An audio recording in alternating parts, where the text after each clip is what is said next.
ओम शांति। 26/5/2020 के महावाक्य हैं। बाबा कहते, मीठे बच्चे सदा इसी नशे में रहो कि हम संगम युगी ब्राह्मण हैं। हम जानते हैं जिस बाबा को सब पुकार रहे हैं वह हमारे सम्मुख हैं। प्रश्न है, जिन बच्चों का बुद्धियोग ठीक होगा उन्हें कौन सा साक्षात्कार होता रहेगा? उत्तर, सतयुगी नई राजधानी में क्या क्या होगा, कैसे हम स्कूल में पढ़ेंगे फिर राज्य चलाएंगे, यह सब साक्षात्कार जैसे जैसे नज़दीक आते जाएंगे होता रहेगा।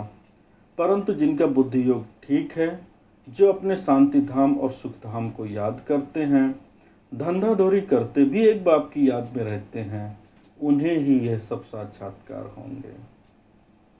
गीत है ओम नमो शिवाय। ओम शांति। भक्ति मार्ग में और जो भी सत्संग होते हैं उनमें तो सब गए होंगे। वहाँ या तो कहेंगे बोलो सब वाहेगुरु या राम का नाम बताएंगे। यहाँ बच्चों को कुछ कहने की भी जरूरत नहीं रहती। एक ही बार कह दिया है, घड़ी घड़ी कहने की दरकार नहीं। बाप भी एक है, उनका कहना भी एक ही है। क्या कहते हैं? बच्चों मामेकम याद करो। पहले सीख कर फिर आकर यहाँ बैठते हैं। हम जिस बाप के बच्चे बने हैं उनको याद करना है। यह भी तुमने अभी ब्रह्मा द्वारा जाना है कि हम सभी आत्माओं का बाप वह एक है। दुनिया यह नहीं जानती, तुम जानते हो। हम सब उस बाप के बच्चे हैं। उनको सभी गॉड फादर कहते हैं। अब फादर कहते हैं, मैं इस साधारण तन में तुमको पढ़ाने आता हूँ। तुम जानते हो बाबा इनमें आए हैं, हम उनके बने हैं। बाबा ही आकर पतित से पावन होने का रास्ता बताते हैं। यह सारा दिन बुद्धि में रहता है। यूं शिव बाबा की संतान तो सब हैं, परंतु तुम जानते हो और कोई नहीं जानते। तुम बच्चे समझते हो हम आत्मा हैं। हमको बाप ने फरमान किया है कि मुझे याद करो, मैं तुम्हारा बेहद का बाप हूँ। सब चिल्लाते रहते हैं कि पतित पावन आओ, हम पतित बने हैं। यह देह नहीं कहती, आत्मा इस शरीर द्वारा कहती है। 84 जन्म भी आत्मा लेती है ना। यह बुद्धि में रहना चाहिए कि हम सब एक्टर्स हैं। बाबा ने हमको त्रिकालदर्शी बनाया है, आदि मध्य अंत का ज्ञान दिया है। बाप को ही सब बुलाते हैं ना। अभी भी वह कहेंगे, कहते रहते हैं कि आओ, और तुम संगम युगी ब्राह्मण कहते हो बाबा आया हुआ है। इस संगम युग को भी तुम जानते हो। यह पुरुषोत्तम युग गाया जाता है। पुरुषोत्तम युग होता ही है कलयुग के अंत और सतयुग के आदि के बीच में। सतयुग में सतपुरुष, कलयुग में झूठे पुरुष रहते हैं। सतयुग में जो होकर गए हैं उन्हों के चित्र हैं। सबके पुराने ते पुराने यह चित्र हैं। इनसे पुराने चित्र कोई होते नहीं। ऐसे तो बहुत मनुष्य फालतू चित्र बैठ बनाते हैं। यह तुम जानते हो कौन कौन होकर गए हैं। जैसे नीचे अम्बा का चित्र लगाया है अथवा काली का चित्र है, तो ऐसी भुजाओं वाली हो थोड़ी सकती है। अम्बा को भी 2 भुजाएं होंगी ना। मनुष्य तो जाकर हाथ जोड़ते पूजा करते हैं। भक्ति मार्ग में अनेक प्रकार के चित्र बनाए हैं। मनुष्य के ऊपर ही भिन्न भिन्न प्रकार की सजावट करते हैं तो रूप बदल जाता है। यह चित्र आदि वास्तव में कोई है नहीं। यह सब है भक्ति मार्ग। यहाँ तो मनुष्य लूले लंगड़े निकल पड़ते हैं। सतयुग में ऐसे नहीं होते। सतयुग को तो तुम जानते हो, आदि सनातन देवी देवता धर्म था। यहाँ तो ड्रेस देखो, हर एक की अपनी अपनी कितनी वैरायटी है। यहाँ तो यथा राजा रानी तथा प्रजा होते हैं। जितना नजदीक होते जाएंगे तो तुमको अपनी राजधानी की ड्रेस आदि का भी साक्षात्कार होता रहता है। देखते रहेंगे। हम ऐसे स्कूल में पढ़ते हैं, यह करते हैं। देखेंगे भी वह जिनका बुद्धि योग अच्छा है। अपने शांति धाम सुख धाम को याद करते हैं। धंधा दौरी तो करना ही है। भक्ति मार्ग में भी धंधा आदि तो करते हैं ना। ज्ञान कुछ भी नहीं था, यह सब है भक्ति। उनको कहेंगे भक्ति का ज्ञान। वह यह ज्ञान दे न सके कि तुम विश्व के मालिक कैसे बनेंगे। अभी तुम यहाँ पढ़कर भविष्य विश्व के मालिक बनते हो। तुम जानते हो यह पढ़ाई है ही नई दुनिया अमरलोक के लिए। बाकी कोई अमरनाथ पर शंकर ने पार्वती को अमर कथा नहीं सुनाई है, वह तो शिव शंकर को मिला देते हैं। अभी बाप तुम बच्चों को समझा रहे हैं, यह भी सुनते हैं। बाप बिगर सृष्टि के आदि मध्य अंत का राज कौन समझा सकेंगे। यह कोई साधु संत आदि नहीं है। जैसे तुम गृहस्थ व्यवहार में रहते थे, वैसे यह भी ड्रेस आदि सब वही हैं। जैसे घर में माँ बाप बच्चे होते हैं, फर्क कुछ नहीं है। बाप इस रथ पर सवार हो आते हैं बच्चों के पास, यह भाग्यशाली रथ गाया जाता है। कभी बैल पर भी सवारी दिखाते हैं। मनुष्य ने उल्टा समझ लिया है। मंदिर में कभी बैल हो सकता है क्या? कृष्ण तो है प्रिंस, वह थोड़े ही बैल पर बैठेंगे। भक्ति मार्ग में मनुष्य बहुत मूंझे हुए हैं। मनुष्यों को है भक्ति मार्ग का नशा, तुमको है ज्ञान मार्ग का नशा। तुम कहते हो इस संगम पर बाबा हमको पढ़ा रहे हैं। तुम हो इस दुनिया में, परंतु बुद्धि से जानते हो हम ब्राह्मण संगम युग पर हैं। बाकी सब मनुष्य कलयुग में हैं। यह अनुभव की बातें हैं। बुद्धि कहती है हम कलयुग से अब निकल आए हैं, बाबा आया हुआ है, यह पुरानी दुनिया ही बदलने वाली है। यह तुम्हारी बुद्धि में है और कोई नहीं जानते। भल एक ही घर में रहने वाले हैं, एक ही परिवार के हैं, उसमें भी बाप कहेगा हम संगम युगी हैं, बच्चा कहेगा नहीं हम कलयुग में हैं। वंडर है ना। बच्चे जानते हैं हमारी पढ़ाई पूरी होगी तो विनाश होगा, विनाश होना जरूरी है। तुम्हारे में भी कोई जानते हैं, अगर यह समझें दुनिया विनाश होनी है तो नई दुनिया के लिए तैयारी में लग जाएं। बैग बैगेज तैयार कर लें, बाकी थोड़ा समय है, बाबा के तो बन जाएं। भूख मरेंगे तो भी पहले बाबा फिर बच्चे। यह तो बाबा का भंडारा है। तुम शिव बाबा के भंडारे से खाते हो। ब्राह्मण भोजन बनाते हैं, इसलिए ब्रह्मा भोजन कहा जाता है। जो पवित्र ब्राह्मण हैं, याद में रहकर बनाते हैं। सिवा ब्राह्मणों के शिव बाबा की याद में कोई रह नहीं सकते। वह ब्राह्मण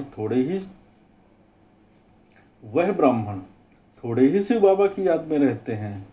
शिव बाबा का भंडारा यह है जहाँ ब्राह्मण भोजन बनाते हैं, ब्राह्मण योग में रहते हैं, पवित्र तो हैं ही, बाकी है योग की बात, इसमें ही मेहनत लगती है। गपोड़ा चल न सके, ऐसे कोई कह न सके कि मैं संपूर्ण योग में हूँ व 80% योग में हूँ, कोई भी कह न सके। ज्ञान भी चाहिए। तुम बच्चों में योगी वह है जो अपनी दृष्टि से ही किसी को शांत कर दे। यह भी ताकत है। एकदम सन्नाटा हो जाएगा। जब तुम अशरीरी बन जाते हो, फिर बाप की याद में रहते हो, तो यही सच्ची याद है। फिर से यह प्रैक्टिस करनी है। जैसे तुम यहाँ याद में बैठते हो, यह प्रैक्टिस कराई जाती है, फिर भी सब कोई याद में रहते नहीं है। कहाँ कहाँ बुद्धि भागती रहती है, तो वह फिर नुकसान कर लेते हैं। यहाँ संदली पर बिठाना उनको चाहिए जो समझें हम ड्रिल टीचर हैं, बाप की याद में सामने बैठे हैं। बुद्धि योग और कोई तरफ न जाए, सन्नाटा हो जाएगा। तुम अशरीरी बन जाते हो और बाप की याद में रहते हो। यह है सच्ची याद। सन्यासी भी शांति में बैठते हैं। वह किसकी याद में रहते हैं? वह कोई रियल याद नहीं, कोई को फायदा नहीं दे सकेंगे। वह सृष्टि को शांत नहीं कर सकते। बाप को जानते ही नहीं, ब्रह्म को ही भगवान समझते रहते। वह तो है नहीं। अभी तुमको श्रीमत मिलती है, मामेकम याद करो। तुम जानते हो हम 84 जन्म लेते हैं। हर जन्म में थोड़ी थोड़ी कला कम हो जाती है, जैसे चंद्रमा की कला कम होती जाती है। देखने से इतना मालूम थोड़े ही पड़ता है, अभी कोई भी संपूर्ण नहीं बना है। आगे चल तुमको साक्षात्कार होंगे। आत्मा कितनी छोटी है, उनका भी साक्षात्कार हो सकता है। नहीं तो बच्चियां कैसे बताती हैं कि इनमें लाइट कम है, इनमें जास्ती है। दिव्य दृष्टि से ही आत्मा को देखती हैं। यह भी सभी ड्रामा में नूंद है। मेरे हाथ में कुछ नहीं है, ड्रामा मुझसे कराते हैं। यह सब ड्रामा अनुसार चलता रहता है। भोग आदि यह सब ड्रामा में नूंद है। सेकंड बाय सेकंड एक्ट होता रहता है। अभी बाप शिक्षा देते हैं कि पावन कैसे बनना है। बाप को याद करना है, कितनी छोटी आत्मा है जो पतित बनी है फिर पावन बननी है। वंडरफुल बात है ना। कुदरत कहते हैं ना, बाप से तुम सब कुदरती बातें सुनते हो। सबसे कुदरती बात है आत्मा और परमात्मा की, जो कोई नहीं जानते हैं। ऋषि मुनि आदि कोई भी नहीं जानते हैं। इतनी छोटी आत्मा ही पत्थर बुद्धि फिर पारस बुद्धि बनती है। बुद्धि में यही चिंतन चलता रहे कि हम आत्मा पत्थर बुद्धि बनी थी, अब फिर बाप को याद कर पारस बुद्धि बन रही हैं। लौकिक रीति तो बाप भी बड़ा फिर टीचर गुरु भी बड़े मिलते हैं। यह तो एक ही बिंदी, बाप भी है, टीचर भी है, गुरु भी है। सारा कल्प देहधारी को याद किया है। अब बाप कहते हैं मामेकम याद करो। तुम्हारी बुद्धि को कितना महीन बनाते हैं। विश्व का मालिक बनना कोई कम बात है क्या। यह भी कोई ख्याल नहीं करते कि यह लक्ष्मी नारायण सतयुग के मालिक कैसे बने। तुम भी नंबरवार पुरुषार्थ अनुसार जानते हो।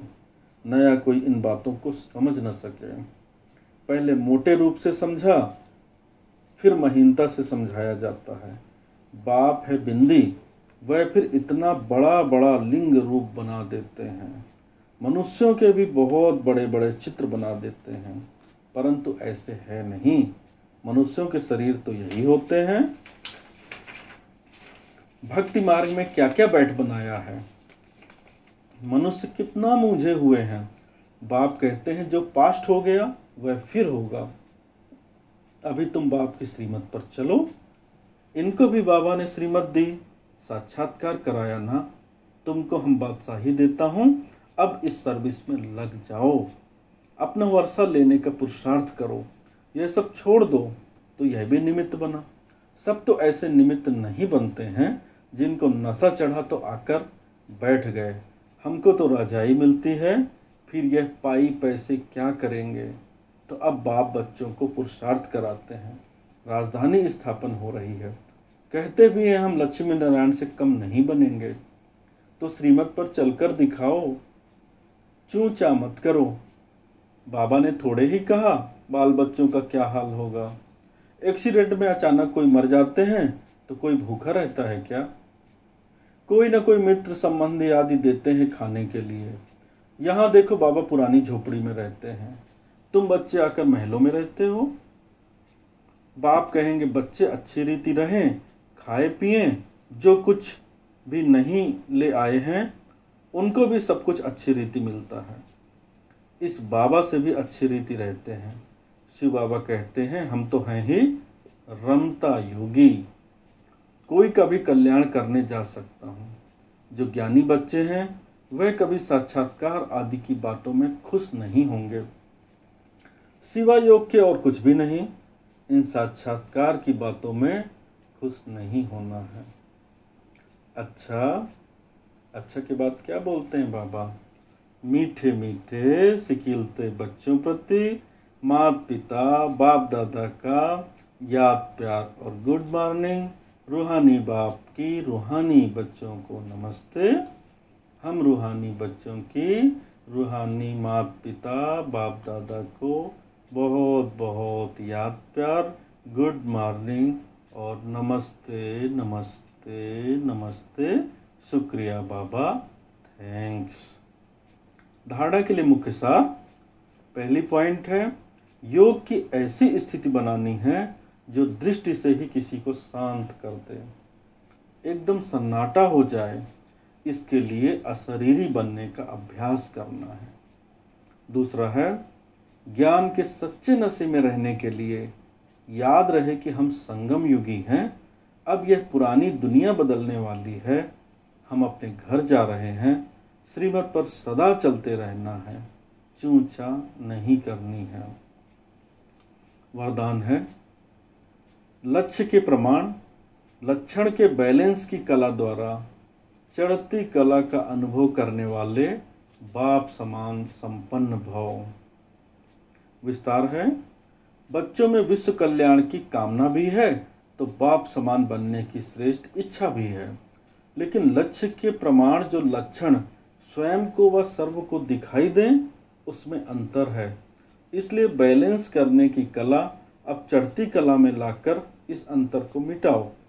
संकल्प है लेकिन दृढ़ता संपन्न संकल्प हो तो बाप समान संपन्न बनने का वरदान प्राप्त हो जाएगा। अभी जो स्वदर्शन और परदर्शन दोनों चक्र घूमते हैं, व्यर्थ बातों के, जो त्रिकालदर्शी बन जाते हो, इसका परिवर्तन कर स्वचिंतक स्वदर्शन चक्रधारी बनो। स्लोगन है, सेवा का भाग्य प्राप्त होना ही सबसे बड़ा भाग्य है। अच्छा, ओम शांति।